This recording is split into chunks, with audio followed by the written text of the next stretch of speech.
Podemos começar? Boa noite.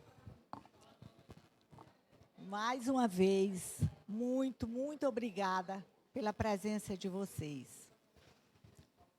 É com muito carinho, como eu já publiquei isso, já falei outras vezes, que nós preparamos esse encontro. Porque nós temos no nosso mercado um potencial muito grande de arquitetura. O Piauí é um lugar de muito bom gosto, viu, Pedro? Os arquitetos têm muito bom gosto, os clientes também. Então, ouvir as pessoas desse mercado, as pessoas que estão na ponta desse mercado, como Pedro Ariel, como os irmãos Campanas, que vão estar na sexta-feira, como o Denilson, hoje, que falou sobre fotografia, passando por toda a área, inclusive a área de marca de luxo, de marca de pessoal. E isso eu tenho certeza. Eu vou aprender muito e acho que vocês vão aproveitar muito também dessa semana. Eu sei que, às vezes, até puxado, porque é uma semana, a gente tem oficinas, tem palestra, tem de manhã, tem de noite, mas é a primeira, e a gente quer testar. Vamos ver se é assim, vamos fazer o máximo, vamos ver se da outra vez a gente faz assim. Então, é um evento que vai entrar no nosso calendário de loja, porque esse é um evento que bomba em todos os lugares do planeta, especialmente aqui no Brasil. Os Design Weekends são disputadíssimos. E todas as cidades que eu conheço, elas fazem também uma semana de design, fazem uma semana de palestras junto com CREA, que agora não é mais CREA, com CAL, né? E com várias organizações, inclusive universidades, e isso é muito procurado. E a gente sabe que mais novo ou entrando no mercado, o que já está há mais tempo e o que está entrando no mercado, nós todos somos muito, vocês todos são muito sedentos de novidades, né, de informações. Então, a palavra dessa semana, a palavra de ordem dessa semana é reimaginar. Eu não vou falar mais, nós somos no Puti Velho, vocês já viram tudo, mas peço a vocês que convidem os clientes de vocês a virem ver as exposições que nós montamos nas lojas. Cada loja, a exposição é diferente da outra. Que foi, seu Paulinho? Pronto. Cada loja, a exposição é diferente. Vale a pena. Vale a pena porque o cliente vai se encantar mais com o produto, ele vai conhecer, ele vai ver que aquilo faz parte de uma exposição que foi escolhido por uma curadoria de um dos nossos amigos, Júnior Brandão. Todos são produtos aqui da loja, porque somos nós que vendemos móveis soltos, né, e móveis de design assinado. E acho que o cliente vai gostar. Eu estou mandando o convite, mas quero que vocês se empenhem e divulguem esse evento, essa exposição que está acontecendo em todas as lojas do Clube A, porque eu acho que vai ser muito importante. Muito obrigada. Vou passar para a Amanda ler uma rápida informação sobre Pedro Ariel. Não é um currículo. Pedro Ariel tem um vastíssimo currículo. São apenas tópicos. É conhecido no Brasil todo, é respeitado, é querido, é uma pessoa de muito bom gosto e é uma pessoa que ocupou e ocupa as posições chaves dentro desse nosso mercado de arquitetura. Pedro, eu quero lhe agradecer imensamente de você ter aceito o nosso convite e ter vindo até o Piauí para que a gente pudesse tê-lo aqui nesse momento. Muito obrigada.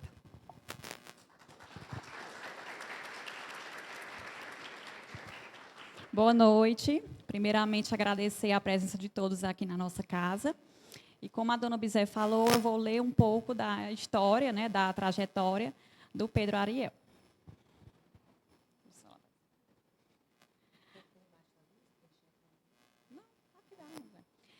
Pedro Ariel Santana é baiano, formado em arquitetura pela Universidade Federal da Bahia e jornalismo pela Faculdade Casper Libero, em São Paulo.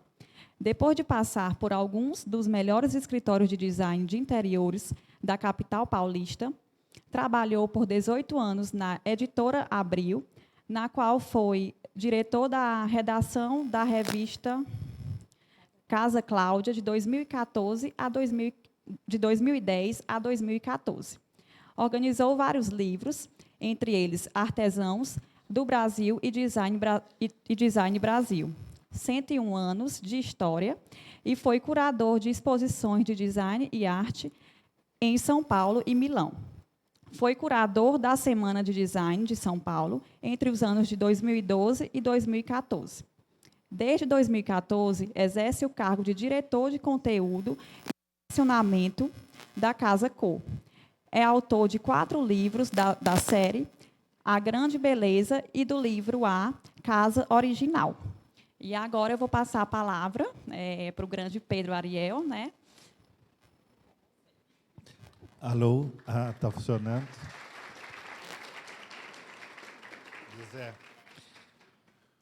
Bom, gente, é um prazer estar aqui de novo em Teresina. Eu estive alguns anos atrás, nem lembro quando foi, a convite também dessa turma, da família, da Bizé, do Alexandre. Então, eu quero agradecer pelo convite. É um prazer. Eu gosto muito de viajar, conhecer o Brasil, conhecer as artes e os artesanatos e o design, enfim, a cultura de cada lugar. Então, para mim, viajar é um prazer. Às vezes a agenda é puxada. Estou com uma série de viagens porque está acontecendo Casa Cor pelo Brasil, em vários lugares do Brasil. Amanhã volto para São Paulo, na quinta já vou para Belo Horizonte ver Casa Cor Minas. Mas, enfim, é muito bom estar aqui com vocês. Tá? Bizé, muito obrigado pelo convite. Eu conheço a Bizé já faz alguns anos, viu, gente? Desde a época que eu era editor do Jornal de Casa, da revista Casa Cláudia. Era uma sessão de novidades, de notícias pelo Brasil. Eu, como nordestino, baiano que sou, sempre quis trazer novidades do Brasil inteiro, porque São Paulo, você sabe, né, tende a ser meio sudestino demais. Então, eu coloquei para mim essa missão de levar o Brasil para as revistas, para a Casa Cláudia. E a Bizé sempre me dava notícias daqui do Piauí, né, mostrando fotos da Lília Casa, de artistas daqui da cidade. Ela era minha informante aqui.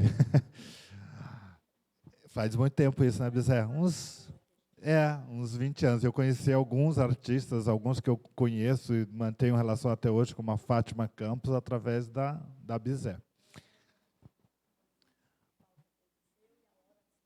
Tá, obrigado. Bom, gente, hoje eu vou falar do infinito particular. E o que é esse infinito particular, né? Na verdade, é o tema da Casa Cor de 2022. Tá? A Casa Cor sempre tem um tema. Esse tema... legal. O tema de uma mostra de decoração, ela existe por algumas razões, mas é sempre até muitas vezes polêmica. Uma vez eu fui fazer em Goiânia uma palestra sobre o tema, e era uma palestra para os arquitetos que ia fazer a Casa Cor Goiânia, e antes de eu começar a falar, uma arquiteta levantar: eu acho ridículo ter um tema. A gente devia ser livre. Eu falei: mas vocês são livres, o tema não é impositivo. O tema é um norte. É um norte para todo mundo, é um norte para a gente que faz a Casa Cor, e é um norte para quem quer um norte, quem precisa de um norte.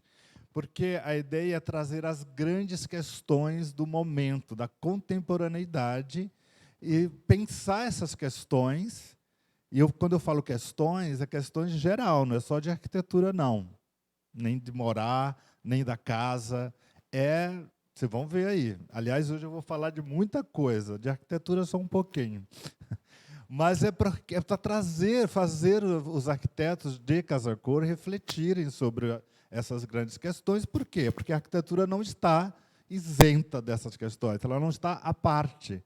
né? Acho que a arquitetura ela tem que estar linkada e pensando sobre isso que está acontecendo. A gente não pode se fechar no nosso mundinho e fazer o que a gente bem acredita. Eu acho que a gente tem que refletir, sim, sobre tudo que está acontecendo. Então, esse é o norte. Tá? E eu fiquei muito feliz quando eu estava vindo para cá hoje, eu li o material, né, o programa dessa semana de design, e o texto que estava lá, e eu falei, gente, mas isso tem tudo a ver com o que eu vou falar. O reimagine, é isso? Reimaginar. Né? Começa falando dos tempos bicudos que nós vivemos, o mundo acelerado, blá, blá, blá. E eu achei aquele texto tão familiar, e a Bizé me contou, foi a Araci que fez. A Araci trabalhou comigo lá na Casa Cláudia, lá atrás. Eu falei, olha só, por isso que eu estou achando familiar. Embora eu não veja a Araci já faz muitos anos, porque ela mora no Rio de Janeiro hoje. Bom, então eu tenho um segundo tema, um segundo título, né, que é ou o momento de repensar um mundo em grandes transformações, que é exatamente a proposta do reimaginar. É a mesma coisa. Você percebe, Lisa? Olha que coincidência bacana. Bom, é isso, gente. Nós vivemos um mundo em grandes transformações. Isso ninguém tem dúvida, né? Alguém tem dúvida? Que está meio louco, meio pirado, meio surtado, né? E eu vou falar sobre isso. Primeiro veio uma pandemia aí, mas antes mesmo da pandemia a gente já vivia num mundo bem atrapalhado, tá? Então eu começo, olha que interessante, eu começo a falar do tema da Bienal de Arquitetura de Veneza. Você sabe que esse evento, Bienal de Arquitetura de Veneza, é o maior evento do nosso segmento para arquitetos. Quem quiser saber o que está acontecendo, o que vai acontecer, de fato, vai na Casa Cor de São Paulo. Mentira, mas é porque é mais pertinho. Mas a Bienal de Veneza é de uma forma mais ampla, porque a Bienal de Veneza, a Casa Cor São Paulo é mais restrita aos interiores, mas a Bienal de Veneza pensa tudo, inclusive a cidade, porque podia ser Bienal de Arquitetura, Urbanismo, de cidades. Ela é bem ampla. E ela tem um tema. Essa foi a de 2020. Lembra, gente, em 2020 nós estávamos um ano do terror, né, da pandemia, na Europa, na Itália, mas lá a parte mais grave foi no primeiro semestre. E no segundo semestre eles conseguiram fazer uma Bienal ali em Veneza. O tema dessa Bienal era Como Viveremos Juntos.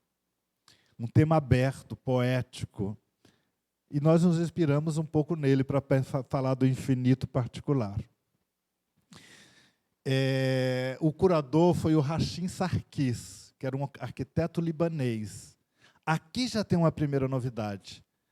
Pela primeira vez, tínhamos assim, um arquiteto não radicado na Europa, de uma origem, né, árabe. E aí já começa o primeiro sintoma aí da diversidade. Eu vou falar muito sobre diversidade hoje, que é um dos grandes temas do mundo hoje.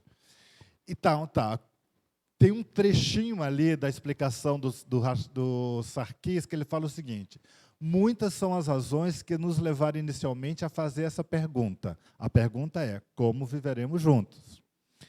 A intensificação da crise climática, o deslocamento massivo de populações, as instabilidades políticas ao redor do mundo, as desigualdades raciais, econômicas e sociais crescentes. Uma Bienal, ela é pensada, ela tem 2 anos para ser pensada, né? Bienal. Então, quando ele começou a pensar isso, não tinha pandemia, não tinha nada, mas depois ela acrescentou que a pandemia tornar essas questões ainda mais relevantes. Precisamos de um novo contrato espacial. Então, essa era a proposta que ele levou para os arquitetos convidados a participar da Bienal. Um novo contrato espacial. Esse contrato espacial significava como transformaremos espaços coletivos após o período de isolamento, como tornaremos esses espaços mais inclusivos e justos.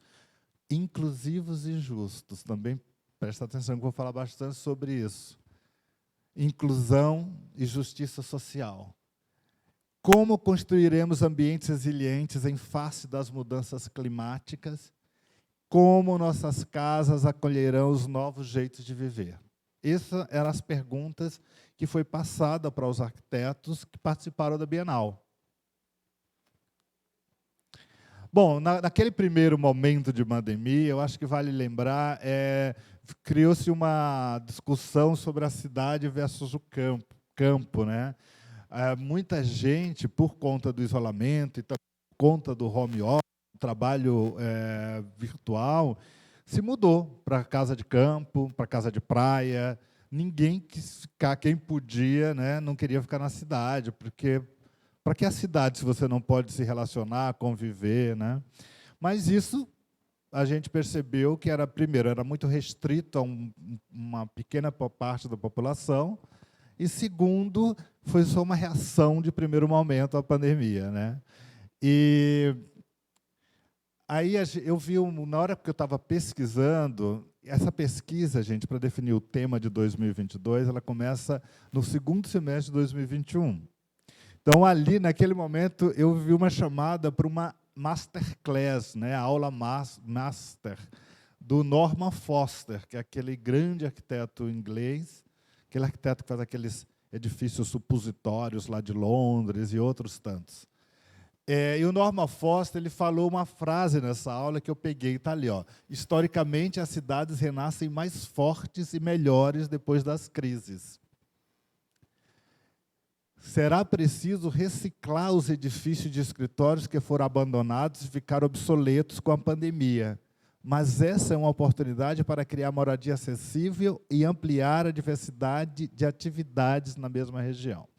Bom, isso ele está falando das grandes metrópoles do mundo, né? Londres, Nova York, São Paulo, onde nós tivemos uma movimentação ali meio estranha, porque os edifícios de escritório ficaram vazios de uma hora para outra. Eu não sei se aconteceu algo aqui próximo em Teresina, mas em São Paulo, a Faria Lima estava vivendo o auge dos prédios de escritórios e, de repente, ficou vazio. O metro quadrado desse mesmo prédio despencou, né, à medida que aumentava o metro quadrado dos condomínios ao redor de São Paulo, né, aquelas casas grandes de campo, tipo Fazenda Boa Vista, etc. E, até hoje, esses edifícios não se voltaram ao normal. Então, tem um resquício pós-pandemia que parece que não vai voltar a ser o que era, né? Então, porque muita gente continua trabalhando em casa, de home office, e boa parte desses prédios continuam vazios.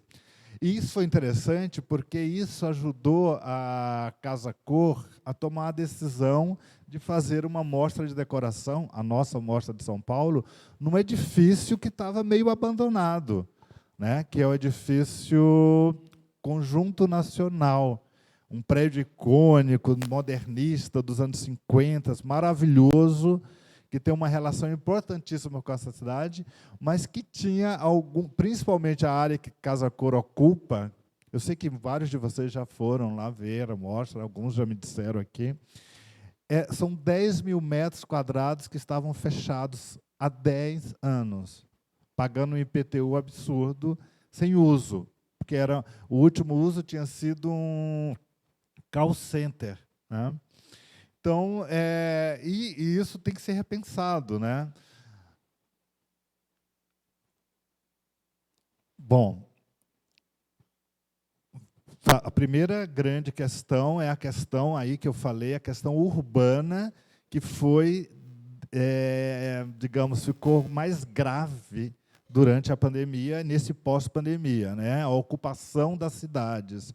Mas agora eu vou falar de uma outra questão, que foi a questão que rivalizou ali entre 2020 e também 2021, com a questão da pandemia, que é a questão justamente daquelas cidades mais justas e inclusivas, quem está falando, a questão que foi desencadeada pelo movimento Black Lives Matter, né? Ou Vidas Negras Importas. Vocês lembram que 2020, acho que em maio de 2020, abril, maio de 2020, nem sei, O George Floyd, um negro, foi sufocado e morto por um policial branco americano. Isso desencadeou uma série de protestos nos Estados Unidos que não acontecia desde os anos 60. E não só nos Estados Unidos. Migrou para o mundo, para a Europa, para o Brasil. E aí teve uma série de questões ali meio agudas, né, como a destruição de monumentos nas cidades, de antigos heróis que tinham sido, foram averiguar, e sabíamos, na verdade, que tinham sido escravagistas ou algo do gênero. Ou né, matadores de índio, como no caso dos bandeirantes em São Paulo, que teve a estátua de Borba Gato incendiada nessa história. Mas isso aí mudou muito o mundo. Né? Eu acho que, eu não sei se vocês se dão conta, mas está mudando. Mudou os apresentadores do telejornal da Rede Globo. Já repararam nisso? Mudou, mas você acha que é fácil? Não, é uma luta. Só que ali os ativistas e toda a população está muito atenta sobre isso o tempo todo. Né? Então, existe uma percepção agora, uma aceitação por parte de todo mundo, os brancos, negros, e ricos e pobres, de que existe um racismo estrutural, ou seja, um racismo embrenhado nas instituições públicas e privadas. Quando a gente fala racismo estrutural, vocês sabem, é aquele que a gente nem percebe. A gente acostumou, nasceu fazendo aquilo e a gente não percebe. Então, a gente está percebendo, porque de vez em quando vem uma lapada na cara de todo mundo e a gente se toca. A Casa Cor também se tocou disso. Tá? Casa Cor, a empresa que eu represento, que organiza essas grandes mostras de decoração pelo Brasil, esperando o dia em que vamos ter uma Casa Cor aqui em Teresina.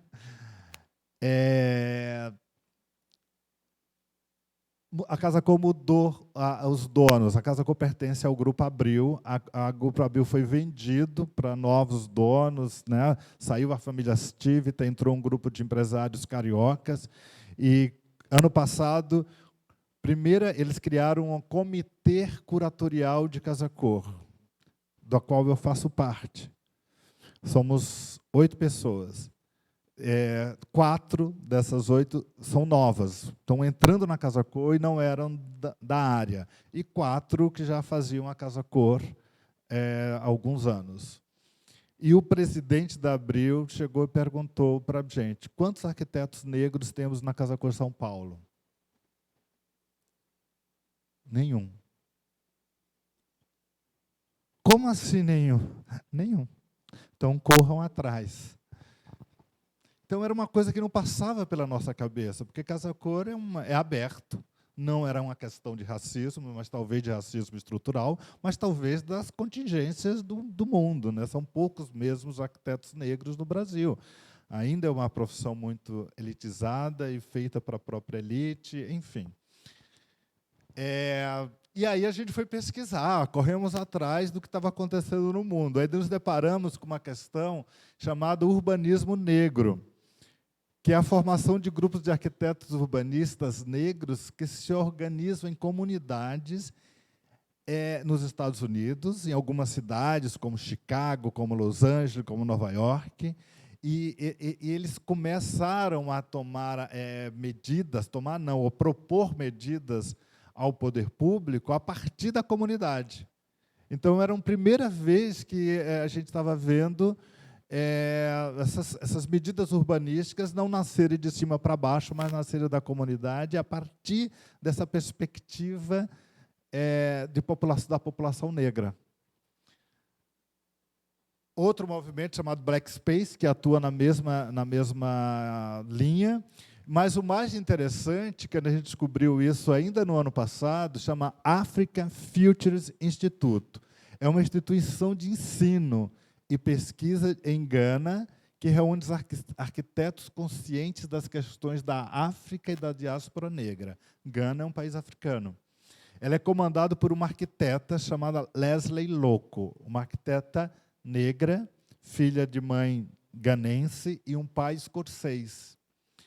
E ela criou esse instituto para dar cursos e tal. Esse instituto, a partir do ano que vem, ele vai virar um curso universitário com formação de arquitetos. Até então, era um curso para arquitetos. Agora, ele vai ser cursos de formação de arquitetos. A Leslie Loco, este ano, foi convidada para ser a curadora da Bienal de Arquitetura do ano que vem.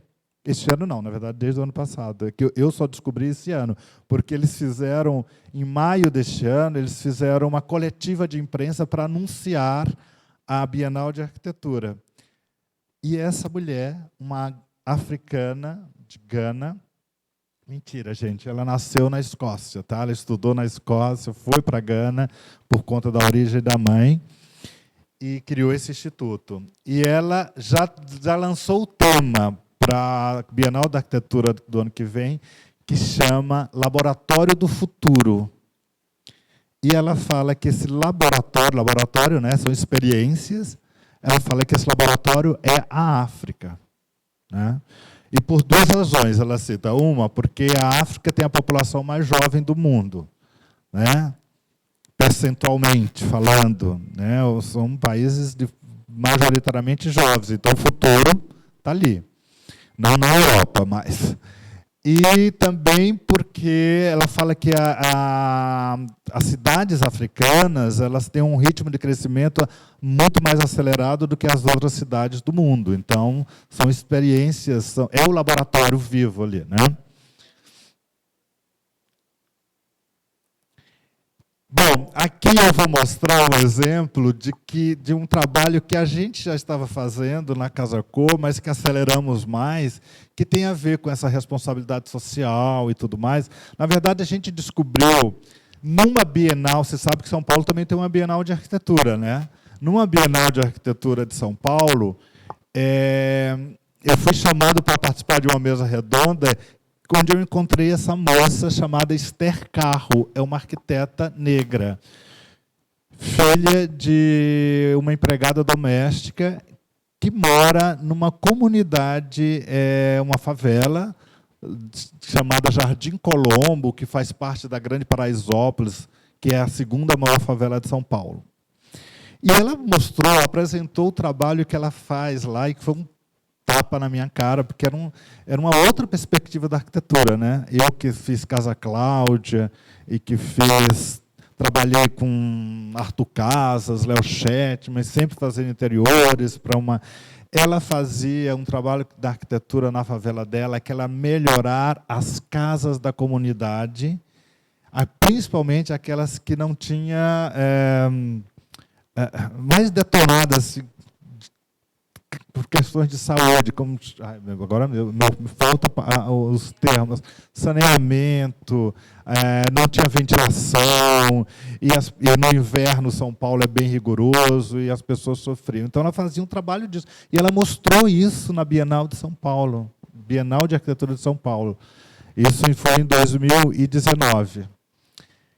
E aí a gente falou, nossa, a gente quer fazer parte disso. E começamos a entender o que ela fazia. E aí Casa Cor participa de 2 projetos lá. O primeiro chama Transformação de um Antigo Lixão no Parque Fazendinha. E o segundo é Fazendeiras, que é a capacitação de mulheres na construção civil. Bom, esse era o lixão. Você sabe que nas favelas são ocupadas, né, de forma irregular, e elas não sobra espaço para lazer, para praças. Então, é uma casa atrás da outra. Então, o grande drama das favelas, das comunidades, é justamente essa. Tinha esse terreno que era tão íngreme que ninguém queria construir, ninguém queria ocupar, e virou o lixão da favela.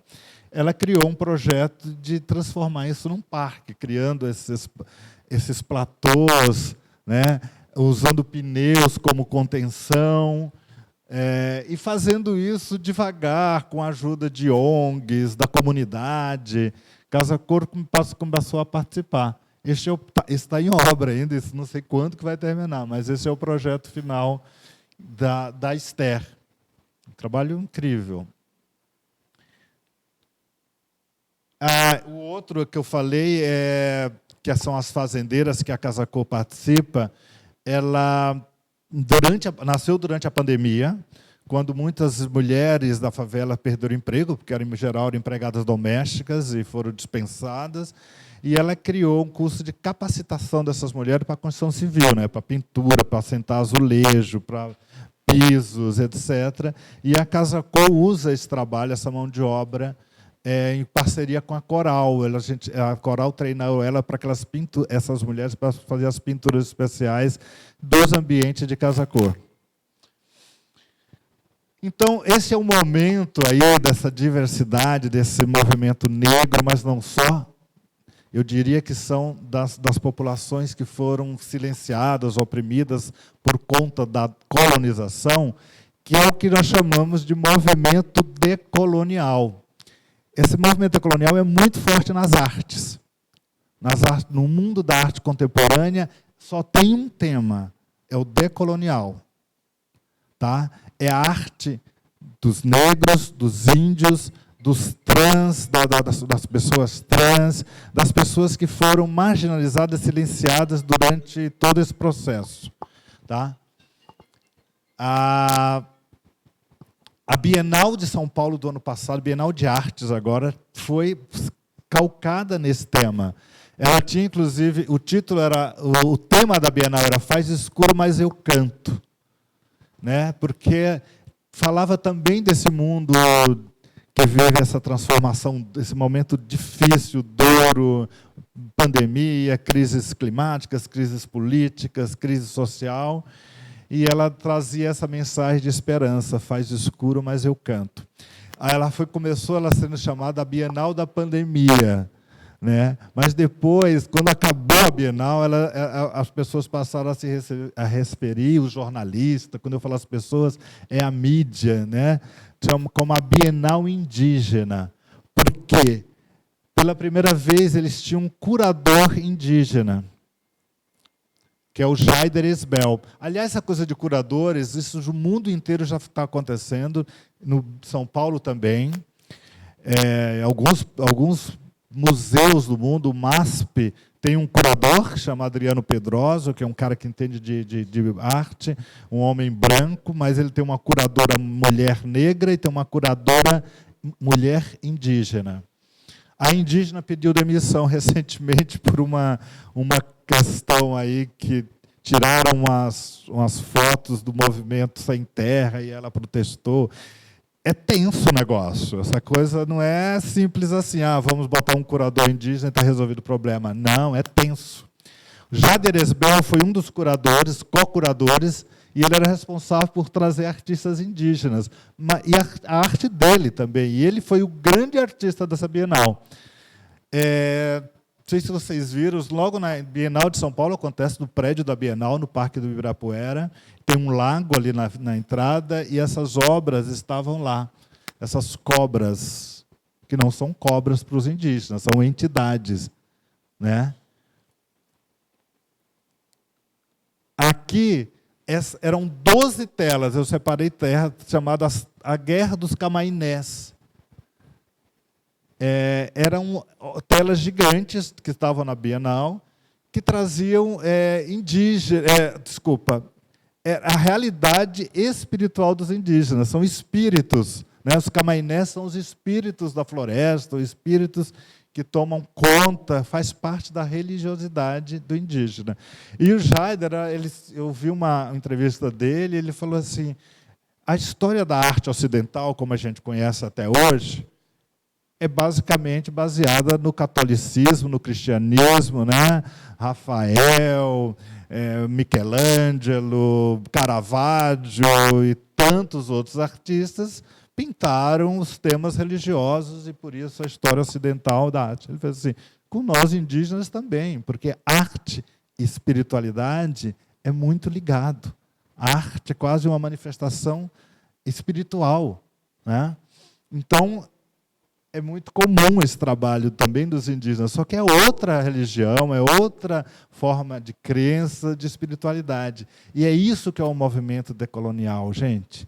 É outra forma de enxergar o mundo, que não a do branco heteronormativo, mais ou menos isso, né? Vai além. Aliás, quem for a São Paulo, eu recomendo uma exposição. A Bienal já acabou, né? A Bienal ficou 6 meses, mas o MAM, ali no Ibirapuera também, que é o Museu de Arte Moderna, eles fazem como se fossem as bienais do MAM, que chama Panorama da Arte Brasileira. Na verdade, esse ano é o 37º Panorama da Arte Brasileira. É onde os curadores se reúnem para pegar quem são os artistas que estão bombando nesse ano. É anual, eles fazem todo ano. Eles estreiam geralmente em julho, no segundo semestre. Então, tem um mês que está lá e vai ficar mais alguns meses. Essa 37ª Panorama das Artes Brasileiras só tem artistas negros, indígenas, transexuais, mostrando outras realidades. Então, no mundo das artes, cara, se você quiser mostrar o mundo do branco heteronormativo, não vai colar, não está em voga. No mundo da arte, a arte é... E não é por preconceito, é pelo contrário, ficou tanto tempo reprimido. Bom, eu não vou entrar aqui no mérito por quê. É difícil, esse assunto é sempre polêmico. Mas eu acho que a questão, e é uma questão que a Casa Cor tentou trazer para essa edição que está hoje em São Paulo, é outro olhar, ou o olhar do outro, o olhar que ficou sufocado, silenciado, calado, é outra estética, inclusive. Né? Então, dá um nó na cabeça. Eu sou curador de Casa Cor, eu tenho umas certas normas do que é legal e do que não é. Mas eu tenho que repensar tudo isso também, como curador. Essa obra do Jair Dresbel também estava na Bienal, é maravilhosa, que chama Carta ao Velho Mundo. Para mim, é a mais incrível de todas. Porque que ele fez? Esse aqui é meio uma performance. Ele pegou livros de história, a história ocidental, e se você reparar que tem algumas figuras que contam a história de reis, história da arte, são páginas, e ele fazia as suas inserções, né, contando uma outra história em cima da história. A história sobre a ótica do indígena, a história sobre a ótica do povo que foi colonizado e massacrado e tal. E ele levava isso, ele levou para a Europa, ele levou não sei quantos livros dele, vestido de índio, e ele chegava no Palácio de Buckingham e ele falava, eu quero entregar esse livro para a rainha. É lógico que ele não conseguiu. Mas para as pessoas poderosas da Europa, mas tem uma cena que você vê no YouTube, ele entregando isso para um presidente de um banco suíço, ali naquela praça dos bancos de Zurique, né? E ele tentando dizer assim, a história não foi bem assim como você conhece. Aqui, então, chama Carta ao Velho Mundo. Ainda sobre esse tema, gente, eu adoro esse tema, então me detenho um pouco nele, vou acelerar. Este ano, fevereiro, nós comemoramos os 100 anos da Semana de Arte Moderna. E que aconteceu no Teatro Municipal de São Paulo, todo mundo conhece a história, de onde surgiu Tarsila do Amaral, Oswald de Andrade, Mário de Andrade, escritores, né, artistas plásticos, Di Cavalcanti e tantos outros. E a Bienal, e naquele momento, eu peguei 2 matérias surgidas bem ali em fevereiro. Eu estava montando essa pesquisa em fevereiro. E elas tratavam do mesmo tema. A Veja São Paulo que fez uma matéria que chamava Os Novos Modernistas. E essa revista do Marcelo Dantas é um grande curador, que falava ser moderno. As duas tratavam do mesmo tema, que qual era? Se houvesse uma nova Semana de Arte de 22 agora, quem seriam os revolucionários, os artistas revolucionários?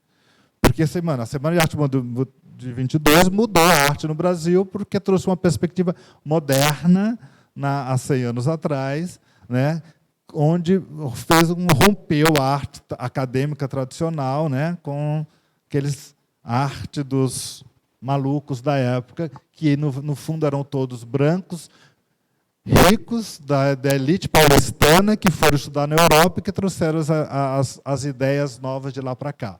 Mas esse olho da matéria do Marcelo Dantas diz tudo.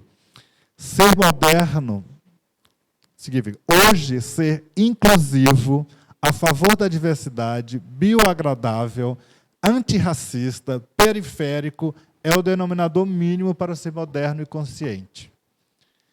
E aí a Veja fazia uma série de artistas que seriam esses modernos, eram quase todos da periferia, ou negros, ou índios, ou transexuais, ou enfim, que é o que você vai encontrar no panorama da arte brasileira e que foi feita uma exposição comemorativa dos 100 anos no mesmo Teatro Municipal, com a mesma temática. Então, a gente tentou trazer isso para a Casa Cor. Eu tinha a obrigação de fazer, e eu fui conclamado ali pelos donos da empresa a trazer esse olhar diverso. Difícil, viu? Porque quem é o público? Quem é os atores da Casa Cor? Seriam vocês, se nós tivéssemos uma Casa Cor em Curitiba. Então, mas a gente conseguiu. Nós temos uma arquiteta transexual pela primeira vez na Casa Cor de São Paulo. Depois eu descobri que a Casa Cor do Espírito Santo já tinha tido uma arquiteta transexual, numa época ainda que o transexual era quase marginal, né? E torcemos arquitetos, tentamos aumentar o número de arquitetos negros, conseguimos 2 esse ano, e um deles, o Guto Andrade, que na verdade é mestiço, né? E não parece o negro, ele é do candomblé e ele criou esse espaço chamado Baluê Exu Onan, que é uma homenagem a Exu. É logo na entrada da Casa Cor, é um banheiro público, né? E o ambiente é cheio de referências à religião afro, né? Às simbologias desse orixá. Exu, então, é o orixá mais temido, mais, segundo ele, mais injustiçado, porque existe toda uma associação com o diabo, blá, blá, blá, blá, blá, blá. Mas ele fez assim... Exu é um orixá tanto quanto Iemanjá é, só que Iemanjá a gente gosta, ela é bonita, usa azul, branco, e o branco, né, já foi incorporado mais facilmente, mas o Exu, não. E é tão interessante, porque esse ano, quando ele me apresentou esse projeto, eu cheguei para ele e falou assim, ó, se você tivesse me apresentado esse projeto 2 anos atrás, eu diria não. Não vamos mudar. Aí ele falou para mim, mas eu não teria tido coragem de apresentar esse projeto 2 anos atrás. E alguns dias depois, a Grande Rio ganhou a escola de samba, né, a escola de samba do Rio, com o mesmo tema. Então, isso faz parte dessa diversidade que a gente quer trazer. Bom, mudando agora de assunto, mas outro tema importante, deixa eu tomar um pouquinho de água. A gente agora vai falar sobre o que aconteceu nas nossas casas, nas nossas vidas, depois da pandemia, na pandemia e pós-pandemia.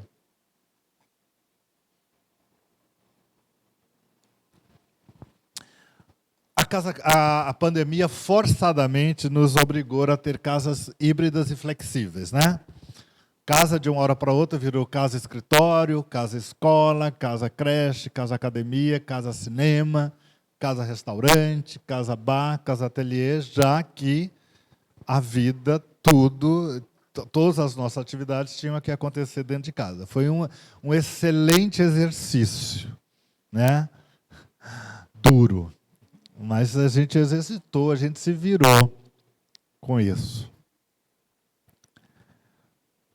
E é isso, quando a gente fala do infinito particular, a gente também se remonta para isso aí, porque cada um de nós, dentro do seu infinito particular, teve que criar as suas histórias para sobreviver, né, aquele período ali de isolamento mais rigoroso. Aí a gente foi estudar o relatório da WGSN. WGSN é um dos maiores, se não o maior, laboratório de pesquisas do mundo da casa e da moda também. Mas o que interessa para a gente é a casa. E eles lançaram um relatório que foi no final de 2020, né, que falava Domestic Cozy. Eles já lançaram o de 2022, que não mudou muito. Que falava o seguinte, esse Domestic Cozy, o Home Body Hub é aquilo, né? Hub é o lugar onde tudo acontece. Então, a casa passou a ser um hub, o lugar do trabalho, de estudo, de diversão e tudo.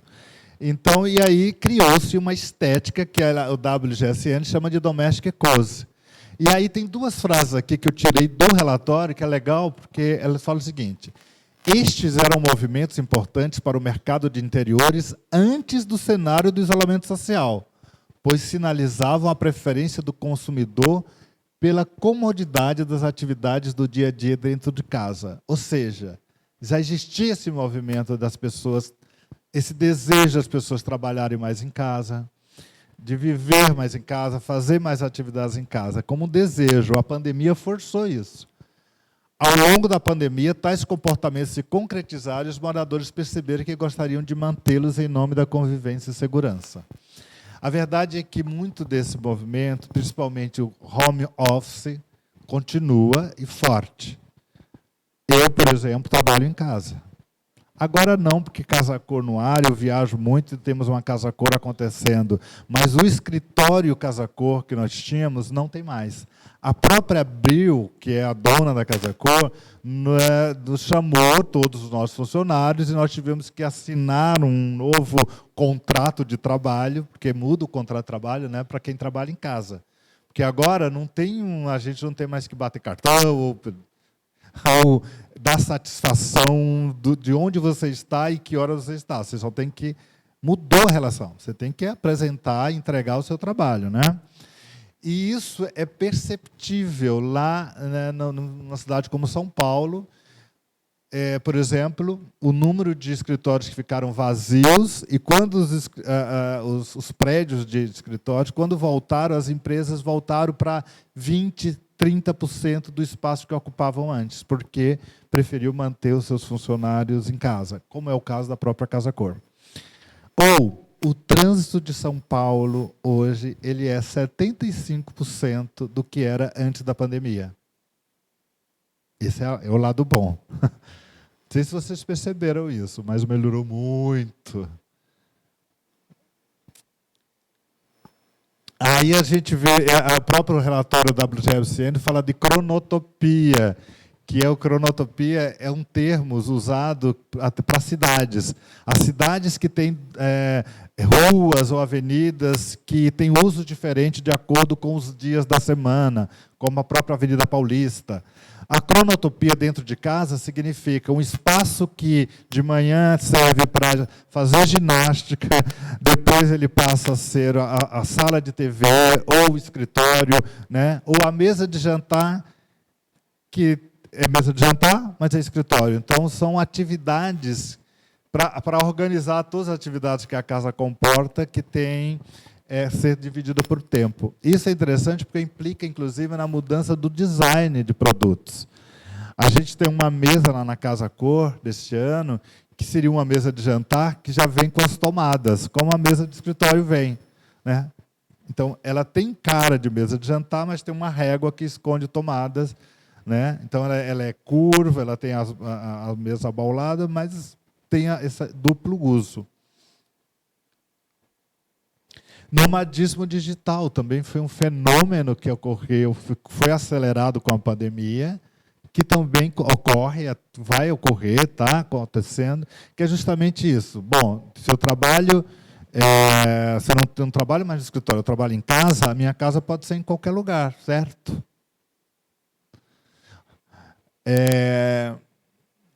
Então, é um fenômeno que, também chamado dos nomes do Airbnb, que foi um fenômeno interessante. Eu tenho um apartamento em Salvador que eu ponho no Airbnb. Eu moro em São Paulo, sou baiano, mas tenho um apartamento em Salvador. E ele está no Airbnb. Durante os primeiros meses da pandemia, zero, ninguém ia, óbvio.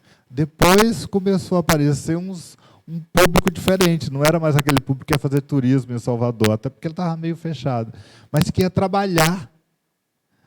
Eu peguei 2 pessoas de Brasília que iam trabalhar, queriam ir para Salvador para trabalhar, mas queria que fosse perto da praia, né? Porque aí ia andar de manhã, depois no calçadão, depois voltava e trabalhava. Então, ficaram 1 mês cada um deles. Assim. E aí, isso foi muito comum. As pessoas...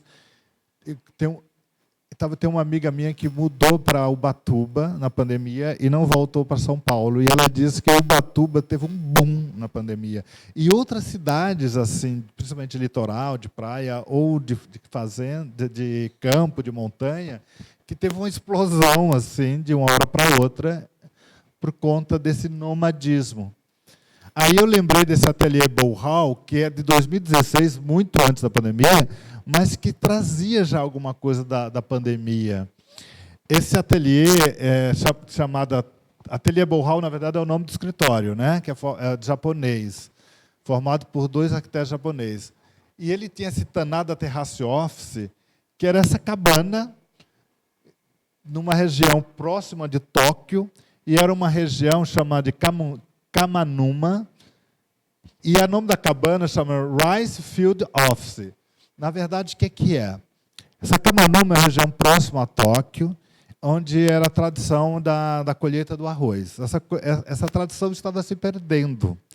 Então, essa empresa, a Muji, que é uma empresa de design, de produtos de roupas e produtos para casa, não sei se vocês conhecem, maravilhosa, tem no mundo todo, ela propôs aos arquitetos do Bohal criar uma cabana, várias cabanas, que são essa aqui, em que ela fosse, no térreo, ela é quase um galpão para a colheita do arroz, com todos os cestos, a roupa e tudo mais. Tem essa escada, o primeiro andar é um escritório, quase um escritório, né? Onde o público, que eram executivos de Tóquio, iam para lá, passavam o dia, colhiam arroz de manhã e à tarde trabalhavam normalmente, ou vice-versa, né? Era possível, inclusive, dormir aí, porque tinha uns colchonetes enrolados, aquele sistema quase nada do japonês, né? Do minimalismo japonês. Mas isso que é um dos primeiros exemplos desse nomadismo digital, ou seja, você não precisa mais ir para o escritório, você pode trabalhar em qualquer lugar, basta ter um bom Wi-Fi, né? E aí a gente entra também nessa questão das casas hiperdigitais. Na verdade, a vida ficou hiperdigital, a nossa vida, né? A gente está conectado o tempo todo e tem as consequências, né? A pandemia foi muito árdua nessa coisa de mostrar o excesso de tempo passado em frente às telas de celulares, computadores, né? E aí a perspectiva é que isso aumente muito mais com essa história do metaverso, né? Todo mundo já ouviu falar do metaverso, que é esse universo paralelo em que parece que nós vamos todos para lá, uma hora. É uma aposta das grandes empresas de tecnologia, que hoje são as maiores empresas do mundo. O Facebook, né, é o antigo Facebook, Instagram, já mudou o nome da empresa, agora chama Meta, e eles estão investindo aí milhões de dólares na criação destas plataformas, nas criações que elas já existem, nessas ampliações dessas plataformas onde a gente promete que a gente vai viver, vai trabalhar e tudo mais, né? Também hoje existem os NFTs, são as obras de arte digitais, né? Aí aqui eu quero mostrar um exemplo prático da Casa Cor Rio, que aconteceu em maio, né? Maio, junho, e já acabou. Tinha um bar da Gisele Taranto, que era o bar da piscina, na verdade, mas ela fez esse chamado Bambu Bar, porque tem um bambuzal ali, onde ela fez um super exercício, uma super pesquisa do universo digital. A Gisele Taranto é uma arquiteta do Rio, assim, que ela é fora da curva. Maravilhosa, porque ela usa a Casa Cor para fazer experiências sempre de coisas futuras. Ela sempre está nas minhas palestras de tendência, porque ela tem essa cabeça no futuro. E ela criou um bar ligado às artes. Ela também tem uma relação com a arte muito grande, mas as artes dos NFTs, as artes digitais. Essa arte que ela, por exemplo, aqui no balcão do bar tinha 3 obras de arte ali. Uma era uma obra do Carlos Vergara, né, a da direita, e 2 que estavam em telas de TVs, né, são NFTs. Mas era mais do que isso. No Bambuzal era cheio esses totens com QR codes que levava para obras digitais, obras de arte digitais que você via no próprio celular, né? Então tinha esse exercício o tempo todo. Ela própria fez uma derivação, aliás, derivação é uma palavra interessante, que chama arte derivativa. Aliás, quando eu chamei a Gisele, me explica isso tudo, porque eu preciso contar, porque isso tem tudo a ver com essa pesquisa desse mundo novo que vem por aí. Ela me mandou o texto e me mandou um glossário com todas as palavras novas, tipo NFTs ou arte derivativa. Arte derivativa é aquela arte que nasce a partir de um elemento digital, né? E existe um negócio chamado arquitetura derivativa, que é a mesma coisa. Então, ela transformou essa casa, que é uma casa antiga, né, esse pedaço onde ela estava do bar, ela foi além e fez uma construção da arquitetura derivativa, né, que estava, isso também você precisava entrar no QR Code e ver essa derivação dessa arquitetura que ela estava falando. É uma coisa muito interessante, muito louca. Eu nem quis colocar aqui porque é difícil de entender. Inclusive porque ela faz a arquitetura derivativa, você pode fazer uma arquitetura que você não leve em consideração a gravidade. Não precisa de chão. Porque o espaço, na verdade, não precisa de chão, só precisa do chão porque nós temos a lei da gravidade, mas o espaço é o espaço. Então, é muito louco. Inclusive, ela foi a única arquiteta brasileira a fazer parte de uma exposição de arquitetura derivativa, né, que aconteceu na Europa no primeiro semestre desse ano. A Gisele fala assim, isso que você está vendo aqui é só 25% do meu projeto. Os outros 75% estão no mundo digital.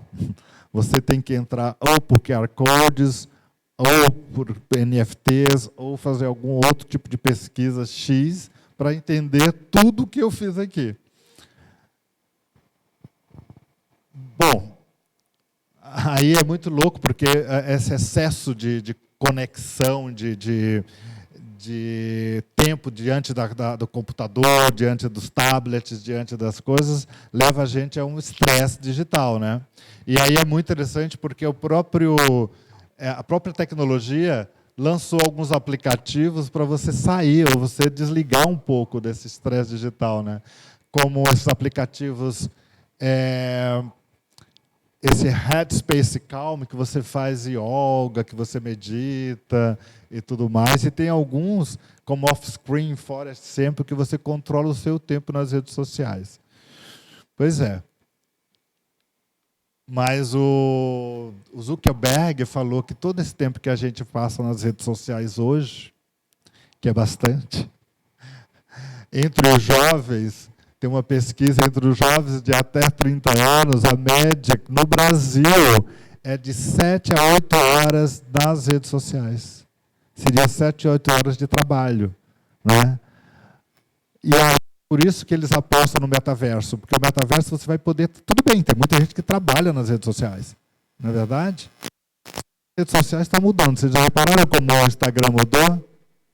quem faz negócio pelo Instagram está perdido, né? Porque já não entrega o que prometia e está revirando tudo. Mas isso já é uma aposta no metaverso, tá? Porque eles acham, a aposta do Zuckerberg é que esse tempo que a gente passa nas redes sociais, daqui a alguns anos a gente vai ficar no metaverso. Pois é, mas a casa também, durante esse tempo, isso tudo passou a ser esse lugar de autocuidado, de religiosidade, né? A gente chama do santuário do autocuidado. Tem algumas frases que eu peguei aqui dos pesquisadores de tendência que eu acho bem legal. A primeira é da Isa Deson, uma pesquisadora de tendência, que ela faz: ficamos todos mais budistas num certo sentido, pois tivemos a aprender que nada é permanente e não exercemos nenhum controle sobre os acontecimentos. A Laísa Loyola fala que o cenário da pandemia, as reflexões sobre os possíveis causas, gerou uma mudança de expectativa em relação à expressão bem-estar, e surgiu a necessidade global de cura. Né? Eu vou te contar que nós já estamos iniciamos o processo de pesquisa para o tema do ano que vem.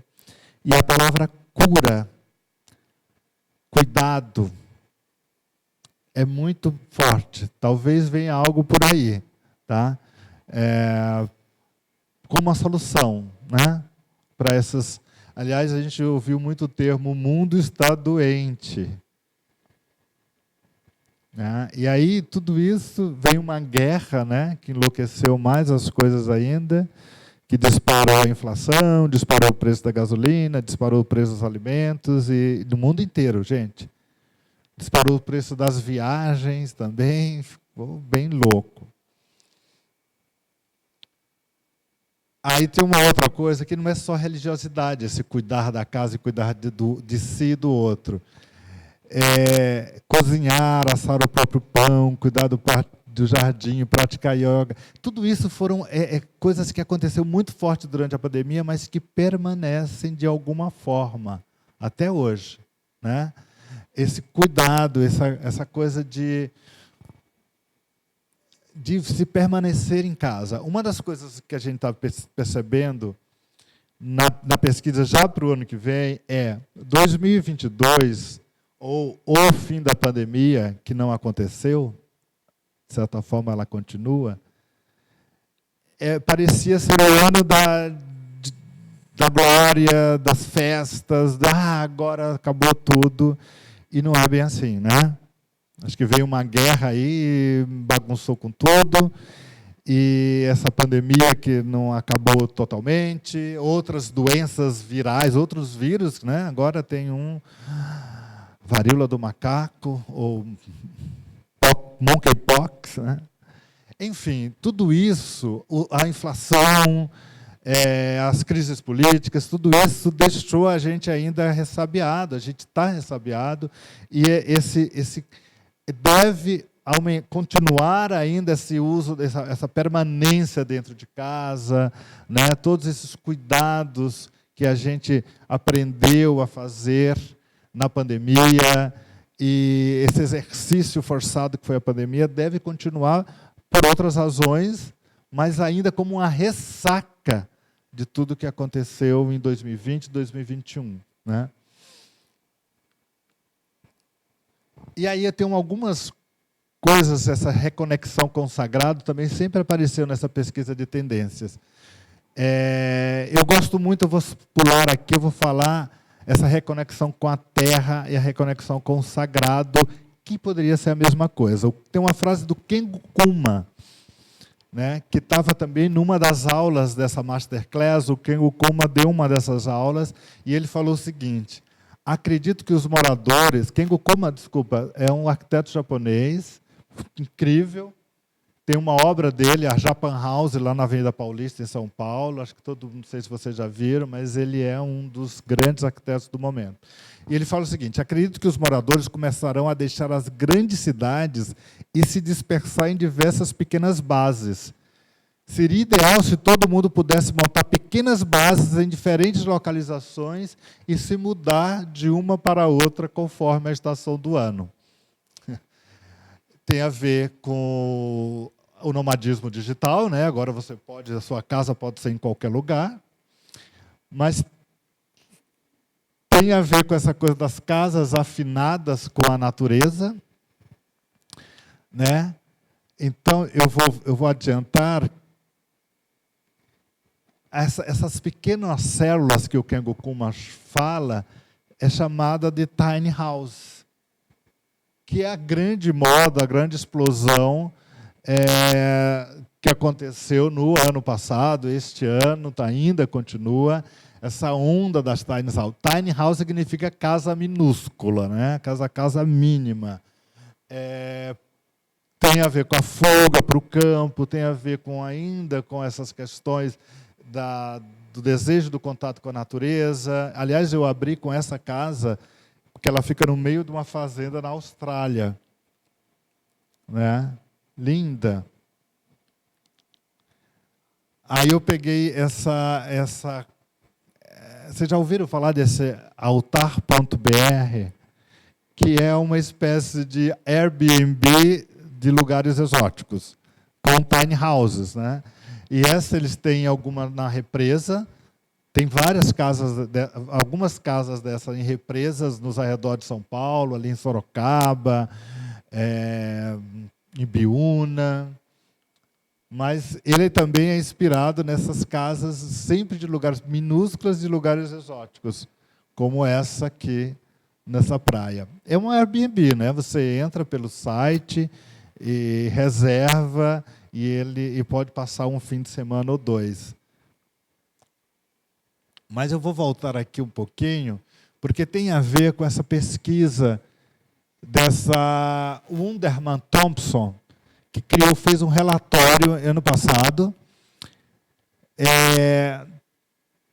que aí volta a grande questão, que também é uma das grandes questões do momento, que é aquecimento global, crise climática. Agora nem está se falando mais em aquecimento global, está falando de temperaturas extremas, né? Porque às vezes é frio demais. Estava conversando com o Zé Ribeiro agora, ele estava falando do calor de Nova York esse ano, que foi assim absurdo. Mas qualquer um que foi para a Europa durante esse verão sentiu na pele, né?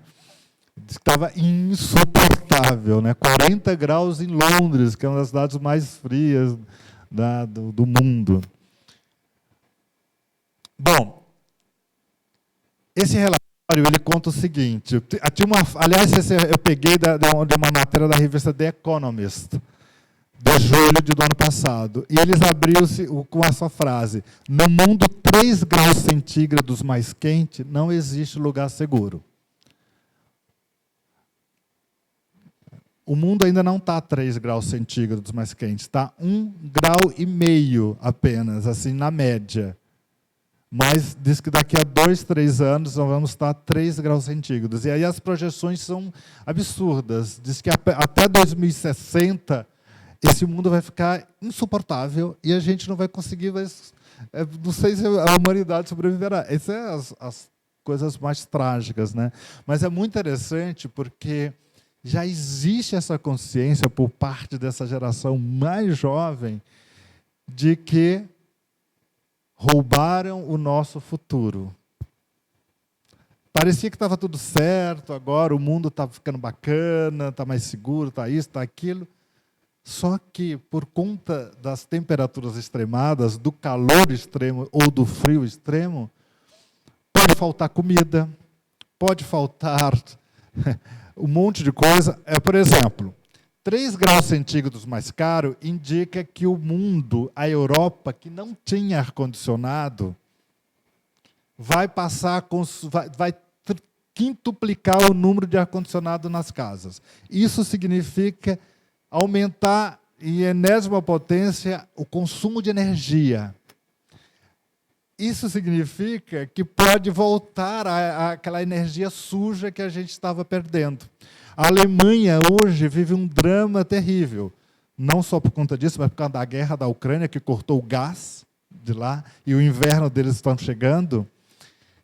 E eles já estão prevendo, eles já estão abrindo minas de carvão, que estavam desativadas, que é uma energia suja e poluente para caramba, A energia das termoelétricas, da energia nuclear, que também é perigosíssima, que eles estavam...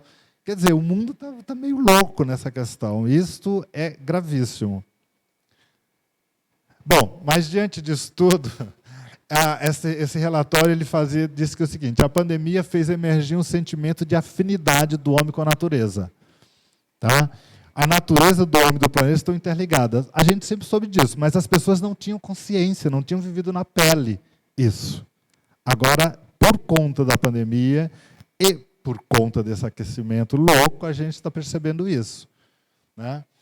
E aí falava, 82% das pessoas dizem que dão mais valor à natureza hoje, 70% estão dispostas a fazer transformações do estilo de vida para conter as mudanças climáticas. Bom, isso implica nisto, né? Nas casas, nas tiny houses, que geralmente são em lugares mais frescos, mais agradáveis e mais próximas da natureza. Esse mesmo relatório trazia uma outra palavrinha que chama regeneração. Regeneração veio para substituir sustentabilidade. Sustentabilidade ficou um termo vazio. Ninguém acredita mais em sustentabilidade. Sustentabilidade, na verdade, eu vou ler aqui um pedaço da matéria, que é o seguinte: regeneração vai além da sustentabilidade e da mitigação dos danos para ativamente restaurar e nutrir, criando condições para que ecossistemas, economias e populações floresçam. Ou seja, não adianta mais só preservar, isso é sustentabilidade. Tem que regenerar o que foi destruído. Né? Aí eu peguei esse exemplo aqui, desse rooftop de Paris, que foi construído também em 2020, que chama Nature Urbaine, que na verdade, é um rooftop, é uma laje de um prédio que foi transformado numa horta, é a maior horta urbana do mundo.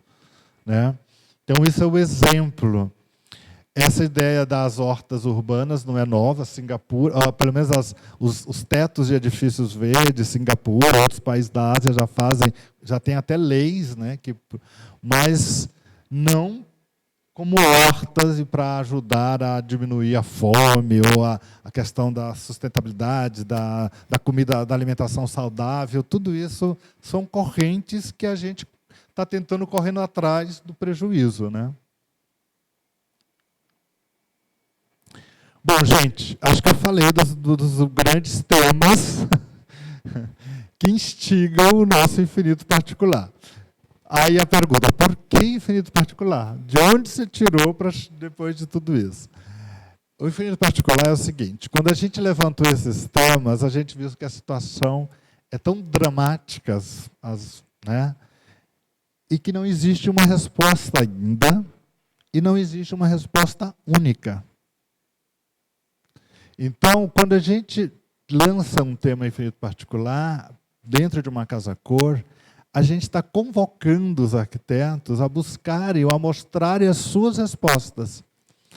É claro que cada um desses temas que eu apresentei, um deles pode tocar mais fundo nos arquitetos, toca mais fundo em vocês. Né? E era isso que a gente queria. A gente quer essa resposta de vocês, o infinito particular de cada um. Aí aqui, só para finalizar, com umas imagens bonitas também, eu vou mostrar o meu infinito particular. Na verdade, é uma história interessante, que eu comprei esse livro, Home Farm Cook, de um grande arquiteto inglês que eu sou apaixonado, que é o John Paulson. Adoro. Vocês conhecem o John Paulson? Sigam no Instagram dele. O Instagram dele é muito bacana. Ele é um cara minimalista, mas eu falo que ele faz o minimalismo quentinho. O John Paulson já é um senhor de 76 anos de idade.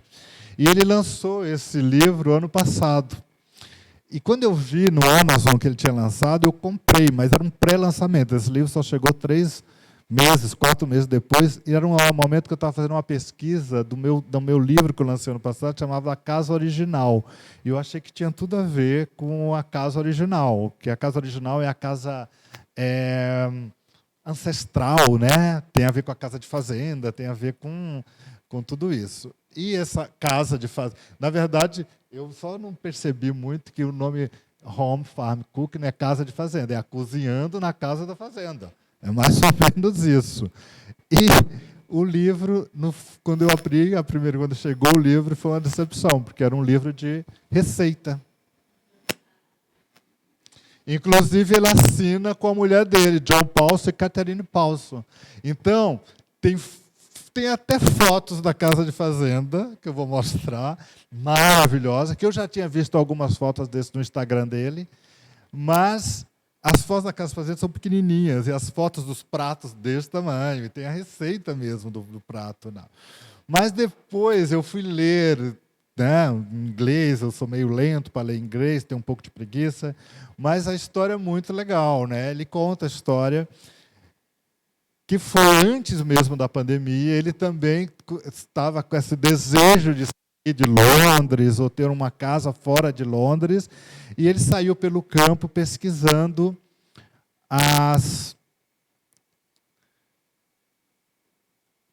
um lugar para construir uma tiny house para ele e para a mulher dele. E aí ele se deparou com uns galpões dessa casa de fazenda e falou, não, eu não vou construir uma tiny house, que estavam abandonados. Né? Na verdade, era uma casa de fazenda, mas ele pegou os silos da casa de fazenda, ou seja, aqueles lugares que guardavam grãos e tudo mais, e fez a sua casa. E aí, durante a pandemia, ele mudou para lá e fazia aquilo que nós fizemos muito na pandemia, eu mesmo fiz bastante, cozinhar. Quando você não tinha nada para fazer, não aguentava mais ver Netflix, ler um livro, você ia para a cozinha e cozinhava, e isso foi ótimo. Eu aprendi a cozinhar e ganhei alguns quilos, que depois eu perdi, graças a Deus. Mas ele também cozinhou bastante, ele é a mulher, e aí ele lançou um livro sobre as receitas da Casa da Fazenda. Bom, mas aí, na abertura do livro, tem uma frase que eu acho genial, e eu quero deixar para vocês aqui, que não é dele, ele pegou emprestado do Yoshio Taniguchi, outro arquiteto japonês, que fala o seguinte: a arquitetura é basicamente um recipiente de algo. Espero que gostem não tanto da xícara, mas do chá. E aqui algumas fotos da Casa da Fazenda.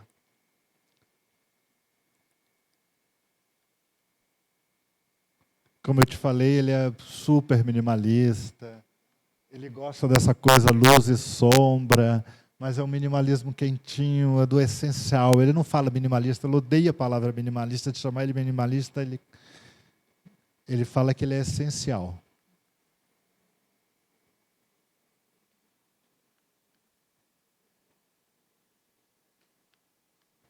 É isso, gente.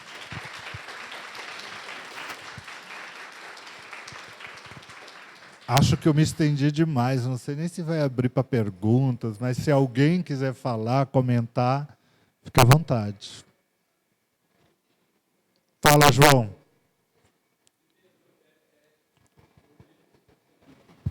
Eu vejo. Alô? Opa, Pedro, tudo bom? E, Pedro, eu vejo assim, regeneração, toda aquela parte assim da saúde, da cura, tal, mais ligado a um caminho mais de voltar às origens, né, de desconectar, de cuidar do corpo, da casa, da espiritualidade.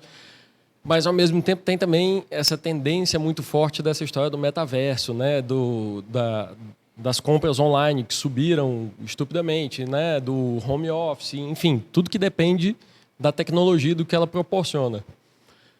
Mas que é uma coisa que eu não sei, você que é um cara antenado e que pesquisa isso, até que ponto isso são duas coisas paralelas, antagônicas, ou elas se misturam, ou elas, tipo, as duas já são, tem que chegar lá, uma vai matar a outra, ou não tem jeito, as duas vão ter que aprender a conviver, como é que é isso? Cara, eu acho que a primeiro momento elas parecem antagônicas. Talvez visualmente elas são antagônicas, né? É o futuro e o passado. É engraçado, o tema da Casa Cor de 2021 chamava A Casa Original, e inclusive fiz um livro sobre a Casa Original, que era justamente isso, essa solução de várias questões, né, pela ancestralidade, a busca da ancestralidade. Porque a casa original ela é mais sustentável, ela tem impacto ambiental menor, né, ela nos conecta com nossas raízes, e isso dá um calor na alma, tal. Mas, ao mesmo tempo, a tecnologia favorece isso. Porque você pode morar numa fazenda hoje, você não precisa mais morar na cidade para trabalhar. Você não precisa mais morar nos grandes centros. Você não precisa morar mais perto dos corredores de ônibus. Porque antes, até pouco tempo atrás, essa era a questão da cidade. Você tinha que morar no mesmo bairro que você trabalha, uma cidade como São Paulo, para não perder 2, 3 horas do trânsito, ou morar perto de um corredor de ônibus, ou morar perto do metrô. Com a tecnologia, isso mudou, né? Então, você pode morar no campo, você pode se isolar, morar em células, como diz o Ken Gukuma. Então, você pode fazer a leitura pelo antagonismo, mas você pode pensar que uma coisa pode ajudar a outra. Se você for se a previsão do Zuckerberg, que é um dos grandes gênios da tecnologia dos últimos 15, 20 anos para trás, se ele tiver certo para frente, ele diz: nós vamos passar 10, 12 horas dos nossos dias no metaverso, que é um mundo virtual. Só que na hora que você sai desse mundo virtual, você precisa do mundo real. Você quer se refugiar no passado, nas coisas que na tua história, né? Na tua cultura, no teu background, porque senão você pira. Você pira. Se você ficar só no mundo virtual, você enlouquece. A gente não sabe por quanto tempo, né? Porque hoje a gente é a geração que tem essa referência, né? Eu não sei se lá na frente essas gerações novas vão ter essa referência, assim. Porque por exemplo, o TikTok entrou, foi cada vez encurtando mais o vídeo, aquele choque de dopamina, né, de prazer imediato e tal, mas sem profundidade.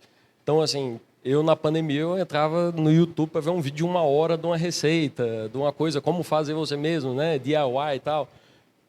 Agora, meus filhos só querem entrar para ver aquele negócio de 5 segundos.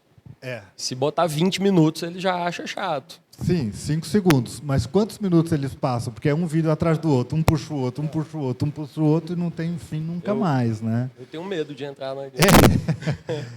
Pois é, eu acho assim, bom, o futuro é aquela coisa, né? São especulações, a gente não sabe exatamente o que vai acontecer, a gente fica de olho nesses grandes pensadores. O fato é, Zuckerberg está investindo bilhões e milhões de dólares nessas plataformas do metaverso.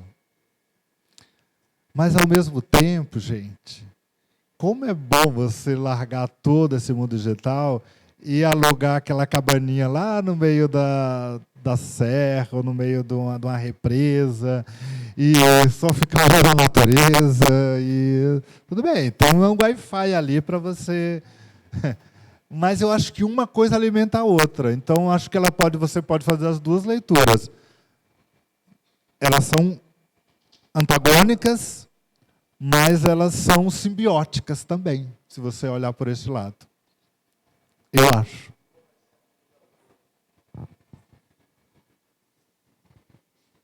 Oi?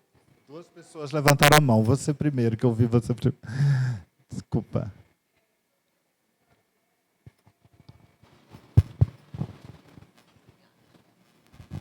Boa noite. Em todo o terreiro de Candomblé, o ponto de Exu é logo na entrada. Aí, na verdade, é uma curiosidade. Foi por isso que o lavabo ficou logo na entrada da Casa Cor? Não, foi coincidência. Imaginei. Sabe aquelas coincidências que você não sabe explicar? Sim.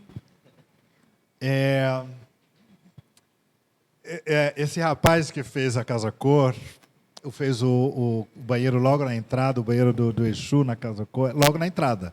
Tem a bilheteria e tem um banheiro. Sempre a gente põe um banheiro do lado da bilheteria, porque às vezes as pessoas já chegam apertadas. Ele era o único banheiro, ninguém queria fazer aquele banheiro. Sabe? E esse cara não era do nosso elenco de Casa Cor. Ele é um cara bem jovem e ele abriu um escritório no Conjunto Nacional. Então, ele viu aquela movimentação ali já de obra, já tinham começado as coisas, e ele veio. Eu quero fazer Casa Cor. Eu falei, olha, eu só tenho esse banheiro aqui. Tá bom, é meu. Então, foi uma coincidência. Ou não. Ou não.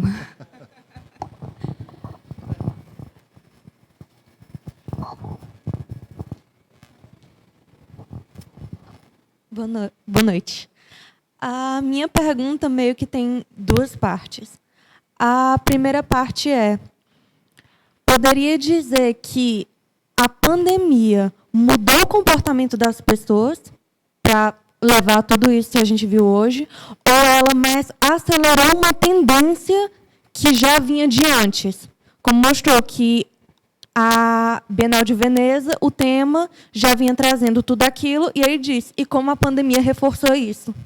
E a segunda parte hoje a gente está vendo muito, quando se fala da questão de comportamento das pessoas, principalmente pela velocidade, a questão das microtendências. Então, as pessoas estão acelerando o comportamento e mudando de ideia muito rápido. Poderia considerar até o risco, entre aspas, de alguma dessas coisas terem microtendências e a gente voltar para alguns dos comportamentos antigos, mesmo que fossem mais autodestrutivos? Uau! Duas perguntas. Espera aí, a primeira... Me lembra a primeira, vamos por ordem. Você estava falando da pandemia que acelerou algum ou não. Segundo o relatório do WGSN, foi isso. A pandemia acelerou. Foi um processo que já estava sendo desenhado, desse desejo das pessoas ficarem mais em casa, trabalhar em casa e resolver a vida em casa. Tá? Se você pensar do ponto de vista filosófico, porque os filósofos adoram filosofar sobre a pandemia. O que foi essa pandemia? O que é isso que aconteceu na nossa vida? Você pode dizer isso, ela foi um acelerador de tudo que estava acontecendo, né? E também ela sacudiu aí todo mundo para repensar um monte de coisa, inclusive na questão climática, em relação com a natureza. Você viu a pesquisa que eu mostrei aí, que depois da pandemia as pessoas passaram a associar a sua vida com a natureza de uma forma mais direta, que antes você vivia tão acelerado fazendo um milhar de coisas que você não percebia isso. Então, essa é uma questão. Não tem uma resposta única, não. A questão das microtendências... Bom, eu tentei trazer aqui, nós levantamos as grandes questões. Né? Quando você fala grandes questões, seriam macrotendências. Mas eu não estou nem falando em tendência, eu estou falando daquilo que gera tendência. Tá? Né?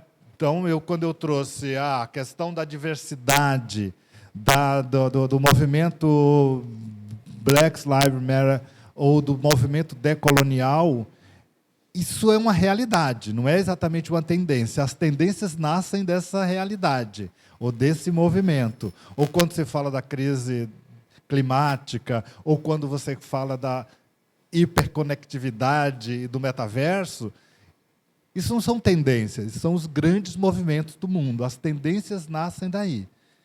E aí, elas, em geral, elas podem ser microtendências, porque são tentativas. Né? Então, quando a gente levantou tudo isso, a gente percebeu que não existia uma resposta única em nenhum dos relatórios que a gente viu. Então, essas respostas únicas talvez fosse uma macro tendência, como em 2020 a gente colocou a casa ancestral, a casa original, como uma resposta ao que estava acontecendo ali naquele momento. Só que agora a gente percebeu que é uma das respostas, que ela continua. Né? Eu vou dar um spoiler do que a gente está vendo para o ano que vem. a questão da casa ancestral voltou, né? Que a gente já falou em 2019, 2020. Quer dizer, eu pesquisei em 2019 para 2020, 2020 ficou um ano parado, a gente só usou em 2021. E ela volta. A gente entrevistou um cara que se chama Marko Brajovic, não sei se vocês já ouviram falar, é um arquiteto croata que vive em São Paulo, que passou um tempo na Amazônia. E ele tem um trabalho de biofilia ou biomimética, né, que é essa relação do homem com a natureza. Então, ele fala agora, e a gente vai explorar isso de alguma forma para a tendência do ano que vem, dessa questão, ele fala que a fachada de uma casa, que isso não é que ele fala, isso é a teoria da biomimética, da bioarquitetura, da biofilia. Ela deve funcionar como a pele da gente, que a pele ela faz essa ligação entre a temperatura interna e externa, né? É a pele que controla isso, por isso que a gente sua, a gente, enfim, tem uma série de coisas. E ela fala que a arquitetura, a fachada, deve funcionar assim, nessa transição entre o externo e o externo, e vai ser muito importante isso, já que a gente vai viver num mundo 3 graus centígrados mais quente, ou vai viver num mundo de temperaturas extremadas, ou muito frio ou muito quente, como a gente já está experimentando isso, né? E aí ele usa o exemplo dos indígenas, das rocas, das casas indígenas, como eles vivem, como eles têm essa relação. Ele passou não sei quantos anos na Amazônia estudando isso. E não tem uma resposta, não existe ainda uma fachada que funcione como a pele 100%, mas a biomimética, a bioarquitetura estuda isso. Pode ser uma microtendência? Pode ser. Ou não, pode ser uma macro também, enfim. Mas as microtendências, eu diria que seria isso justamente a resposta de cada um, ou de um grupo de pessoas, né? As pessoas que se espiritualizaram muito na pandemia e trouxeram isso para dentro de casa, ou que passaram a ter essa relação mais saudável com a vida, cuidando da saúde, cuidando da alimentação.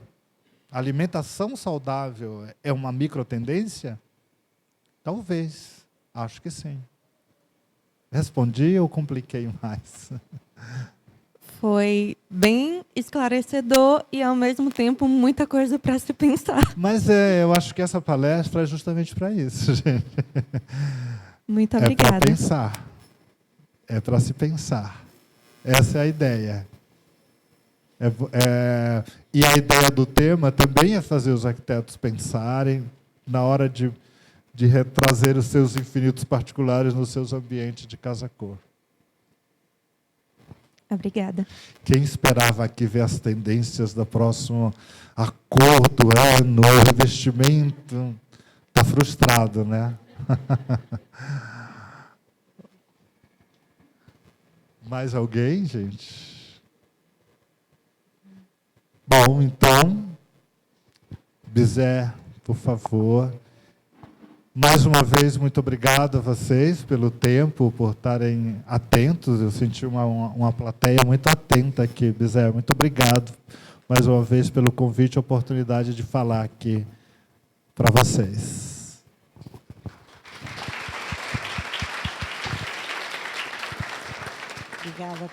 Obrigada, Pedro.